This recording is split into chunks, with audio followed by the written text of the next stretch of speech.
Bonjour frères et sœurs bien-aimés, comme d'habitude ici le frère Dega.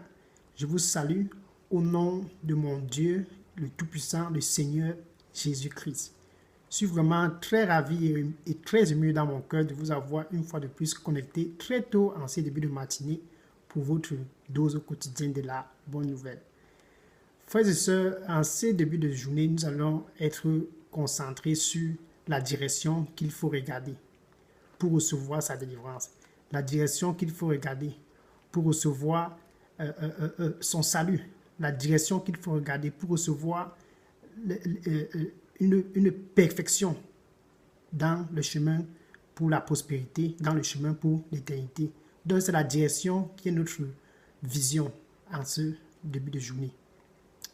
Retournons dans la parole de Dieu quand Jésus-Christ, dans Jean chapitre 3, verset 14 à 15, il dit: comme Moïse a élevé le serpent d'or dans le désert, afin que ainsi le Fils de l'homme a été élevé. Ainsi le Fils de l'homme a été élevé, afin que quiconque que ce soit croit en lui ne puisse pas périr, mais puisse recevoir la vie éternelle. Jean 3, verset 14 à 15. Jésus-Christ, en fait, faisait référence à ce qui s'est passé dans le temps, dans le désert, quand les enfants d'Israël ont désobéi. Ça, c'est dans Nombre chapitre 21, verset 4 à 9. Quand les enfants de Dieu d'Israël ont désobéi, Dieu a envoyé un serpent qui les a mordus et certains d'entre eux mouraient. Donc, ils se sont retournés pour crier à Moïse pour la délivrance.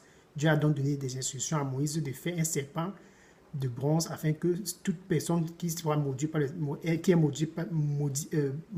le serpent puisse regarder à ce serpent et recevoir sa délivrance. Donc Jésus qui fait référence à cela. Donc, frère, c'est quand tu m'écoutes ce matin, le Seigneur Jésus qui te dit, comme cela dans le temps, toi aujourd'hui, tu dois regarder à lui pour recevoir ta délivrance. C'est en fait ce qu'il veut dire. Dans Isaïe chapitre 45, verset 22, Isaïe chapitre 45, verset 22, la parole de Dieu dit, attention, attention, toutes les gens, les habitants de la terre, regardez à moi pour votre salut, car je suis Dieu. Donc, c'est à Dieu qu'on doit regarder pour recevoir notre délivrance. C'est à Dieu qu'on doit regarder pour recevoir notre salut. Et comme Jésus-Christ, en fait, est Dieu, d'après Jean chapitre 10, verset 30, quand il dit, mon Père et moi, nous sommes un. Donc, Jésus-Christ, c'est en fait à lui que tu dois regarder pour recevoir ton salut. C'est en fait à Jésus-Christ que tu dois recevoir pour recevoir ta délivrance. C'est en fait à Jésus-Christ que tu dois regarder pour recevoir ta prospérité. Ça, c'est en fait la centralité de tout. Prenons un exemple dans la Bible pour voir ceux qui ont regardé en Jésus-Christ pour recevoir leur délivrance ou la délivrance d'une personne proche d'eux. Dans Luc chapitre 8, verset 41, il y a ce dirigeant de la synagogue appelé Jairus. Sa fille de 12 ans était décédée et il a entendu les news de Jésus-Christ. C'est comme ça qu'il s'est retourné pour aller chercher de l'aide. Quand il a vu Jésus-Christ, il a expliqué son problème. Jésus-Christ est venu chez lui, au verset 54. Jésus-Christ a seulement demandé à sa petite fille qui était couchée, morte. Jésus-Christ a dit, petite fille, lève-toi. Et immédiatement, au verset 55, son esprit est retourné et est s'est levé. Donc, frères et sœurs, tu comprends que même si ton cas est complètement désespéré et c'est même à l'état mort, Jésus-Christ a toujours le dernier mot à dire. Regardons aussi dans Luc chapitre 9, verset 38 à 39. Luc chapitre 9, verset 38 à 39. Il y a cet enfant qui souffrait de l'épilepsie. Son père se retournait pour chercher Jésus-Christ, car l'épilepsie avait tellement tourmenté son fils. Quand Jésus-Christ a apparu sur la scène, c'est comme ça qu'il a commandé à cet esprit mauvais, cet esprit épileptique, de sortir de ce petit enfant, de ce petit garçon, et l'esprit épileptique de l'épilepsie a libéré ce petit garçon. Donc tu comprends que c'est en fait à Jésus-Christ que tu dois te tourner pour aussi recevoir ta délivrance. Regardons encore cet exemple dans Marc chapitre 5, verset 25 à 34. Cette femme qui a perdu du sang pendant 12 ans. Elle a consulté tous les médecins, tous les hôpitaux. On la connaissait déjà. Mais elle n'avait pas de succès dans sa guérison. Et elle dépensait de l'argent. C'est comme ça qu'elle a entendu Jésus-Christ passer. Elle s'est dit, ok, je me tourne maintenant à Jésus-Christ. Et elle a touché le derrière de la Bible de Jésus-Christ. Et instantanément, elle a reçu sa délivrance. Donc, c'est le cas pour toi. Depuis combien d'années tu es dans cette situation? Pour elle, c'est 12 ans. Je ne sais pas pour toi, mais tourne-toi à Jésus-Christ, tu recevras ta délivrance. Prenons cet exemple dans Marc chapitre 10, verset 46 à 52. Marc 10, verset 46 à 52. L'aveugle Bartimaeus, il était dans la même situation, mais il a entendu que Jésus-Christ passait. Il a commencé à crier, il a perturbé les environs. Il a perturbé. C'est comme ça que tu dois aussi perturber les environs. Te tourner à Jésus-Christ. Et Jésus-Christ s'est arrêté. Il a dit, amenez-le. Il a demandé au verset 51, qu'est-ce que tu veux que je fasse pour toi? Frère et sœur, Jésus qui te demande ce matin, qu'est-ce que tu veux qu'il fasse pour toi? Et l'aveugle Bartimaeus a dit que je puisse retrouver ma vue. Et Jésus qui a dit qu'il te soit fait selon ta foi. Et immédiatement, il a reçu sa vue. Donc, pour lui, c'était la vue. Pour toi, je ne sais pas de quoi tu souffres, mais Jésus-Christ veut que tu te tournes à lui pour recevoir ta délivrance. Et je veux que tu comprennes quelque chose concernant cette délivrance. Tu dois être né de nouveau.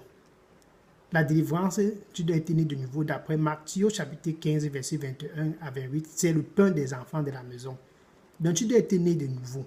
Car Jésus-Christ, qui est le même hier, aujourd'hui et pour toujours, il est capable d'opérer ta délivrance. Il est capable de te délivrer de ce qui te tourmente depuis des années. Donc tourne-toi à lui et reçois ta délivrance. Dans Révélation chapitre 3, verset 20, il est à l'entrée de ton cœur et il frappe.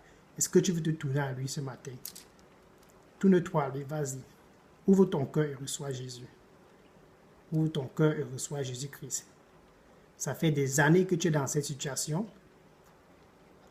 Comme Moïse avait élevé le serpent d'or dans le désert afin que quiconque ce soir regarde ce serpent puisse recevoir sa délivrance, sa guérison. Et aujourd'hui, ce n'est plus le temps de Moïse. Ça, c'est le temps de Jésus-Christ. Nous sommes dans la nouvelle dispensation. C'est à Jésus-Christ que tu dois te tourner pour recevoir ta guérison. C'est à Jésus-Christ que tu dois te tourner pour recevoir ta délivrance. C'est à Jésus-Christ que tu dois te tourner pour recevoir ta prospérité. C'est à Jésus que tu dois te tourner pour recevoir le désir de ton cœur, car tu en as assez souffert. Tourne-toi à Jésus-Christ et reçois-le comme ton Seigneur et Sauveur. Tu peux dire ceci après moi. Seigneur Jésus-Christ, je te remercie pour ce que tu me parles ce matin à travers ta parole. Pardonne-moi de mes péchés. Nettoie-moi avec ton précieux sang. Reçois-moi comme ton fils ou comme ta fille ce matin. Je suis désolé de mon passé. Je te reconnais aujourd'hui comme mon Seigneur et mon Sauveur. Guide ma vie, guide-moi dans mes pas et que je puisse ne plus retourner pour commettre les mêmes péchés. Au nom de Jésus-Christ, j'ai prié. Amen. Frères et sœurs, je suis vraiment comblé de joie pour ce que tu viens de prendre cette bonne décision qui est de recevoir le Seigneur Jésus-Christ dans ta vie comme ton Seigneur et ton Sauveur. Maintenant, je veux que tu puisses continuer à marcher dans les pas de Jésus-Christ pour que ta délivrance puisse être permanente, pour que tu puisses continuer à prospérer dans tous les domaines de ta vie, pour que tu puisses continuer à refléter Jésus-Christ dans tout ce que tu fais. Le ciel est en joie parce que tu as donné ta vie à Jésus-Christ. Continue de marcher dans ses voies et que le Seigneur te bénisse en abondance. Au nom de Jésus-Christ. Amen. Sois béni, mon frère, ma soeur. Gloire à Dieu.